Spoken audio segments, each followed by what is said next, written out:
তো বন্ধুরা, অনেকক্ষণ থেকে ওয়েট করছি ভাড়ার জন্য। এখনো পর্যন্ত একটাও না আছে ভাড়া, না কিছু আসছে। তো কেন বলতে পারছি না, মানে কেন যে আজকে হচ্ছে তোমার বৃহস্পতিবার। তো বৃহস্পতিবারের লোক শুনেছি মাছ মাংস খাওয়া ছেড়ে দেয়, কিন্তু গাড়ি ছোড়াও কি ছেড়ে দেয়? তো গাড়ি না চললে আমাদের চলবে কি করে?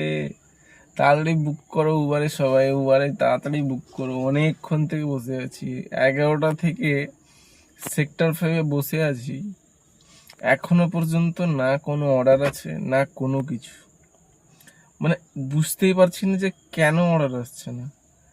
আজকে বলতে গেলে মার্কেট এত পরিমাণে ডাউন, মানে কি আর বলবো, ধারণার বাইরে আর কি। মানে আজকের যে মার্কেট, মনে হচ্ছে বাড়ি চলে যাই, একটু ঘুরে আসি। আর কি করবো, দেখছি কি করা যায়।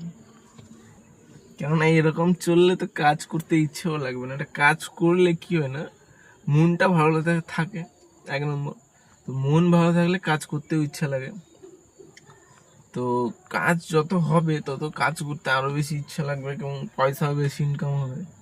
কিন্তু আজকের ইনকাম শুনলে মাথা মানে নষ্ট হয়ে যাবে আর কি। মানে কাজ করার আর ইচ্ছেই থাকবে না। আর কি বলবো এই দুঃখের কথা, মানে উবার কোম্পানি, র্যাপিডো, ইনড্রাইভে টোটালি অর্ডারই ঢুকছে না। মানে কি আর বলবো, গাড়িতে তেলটা দেখবে, কোনোদিনই এরকম হয়নি, ঠিক আছে? এই যে দেখো, তেল পুরো ফুলই আছে, ঠিক আছে? মানে তেল একদম ফুল।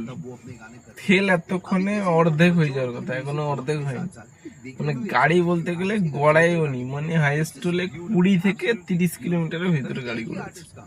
তাতে 200 টাকা ইনকাম হয়েছে। 200 টাকা ইনকামে খরচা 100 টাকা হয়েছে। খেতে তো হবে, খাওয়া দাওয়া তো হয়ে গেছে। আর কি বলবো বলো, এই পরিস্থিতি উবারে।